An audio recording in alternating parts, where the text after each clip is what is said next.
programa ay rated SPG. Ito ay nangangailangan ng striktong patnubay at gabay ng magulang dahil sa mga sensitibong tema at eksena na hindi angkop sa mga bata. Hindi pumayag si Ramon sa hiling ni Roy na konting palugit para sa utang nilang 150 million. Kaya naman kapag hindi umano sila tumupad sa usapan ay alam na nila ang mangyayari. At dahil wala nang maisip na paraan si Roy ay nagawa niya ng makipagkita kina Mr. Salazar. Dala ang kakarampot na pulbos dahil may balak silang linlangin ito. Di kalaunan ay nalaman ni Mr. Salazar na niloko sila nila Roy, kaya naman agad niyang binawi ang pera. Di naman pumayag si Roy at agad na inagaw ang bag na naglalaman ng pera. Sabay ni Ratrat ang anak ni Mr. Salazar, dahilan kung kaya't napuruhan ito at napatay. Sa kabilang banda, sa pag-uwi ni Rigor ay agad niyang kinausap si David at tinanong kung bakit niya nagawa kay Camille ang pagbuhatan ng kamay. Inamin ni David na nagawa niya yon dahil baka malaman ni Camille ang tungkol sa kanyang ibang babae.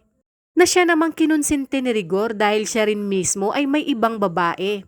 Giit pa ni Rigor na kahit kailan ay hindi niya napagbuhatan ng kamay ang kanyang nanay Tess. At sa kanilang magkakapatid, si David lamang ang kanyang tinayaan, kaya wag umano siya nitong bibiguin. Sa pag-uusap ni Tanggol at Enteng ay sinabi ni Tanggol na dahil nagawa niya ang kanyang misyon ay sigurado umano siyang hindi pa doon nagtatapos at nangangamba siya na dahil sa mga misyon niya ay doon na siya matodas. At ang mga dapat nating abangan ngayong Miyerkules, hindi pa rin nadala si David dahil pinagpapatuloy niya pa rin ang pangbababae sa kabila ng kalagayan ni Camille. Kung kaya't sinabi ni Tinding na magkaiba talaga si Tanggol at David.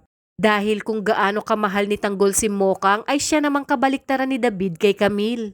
Tinawagan nga ni Mr. Salazar si Espinas upang ipag-utos na patayin lahat ng Red Phoenix at dahil sa balak ni Tanggol na tumakas kasama ng kanyang mga kaibigan ay talagang napaghandaan na ito ni Chief Espinas kung kaya't sinabi niya na delikado umano ang misyon nila dahil malaking sindikato ang Red Phoenix. Kaya kinakailangang sumama sila. Kaya naman dito walang magagawa si Tanggol at hindi matutuloy ang kanilang pagtakas.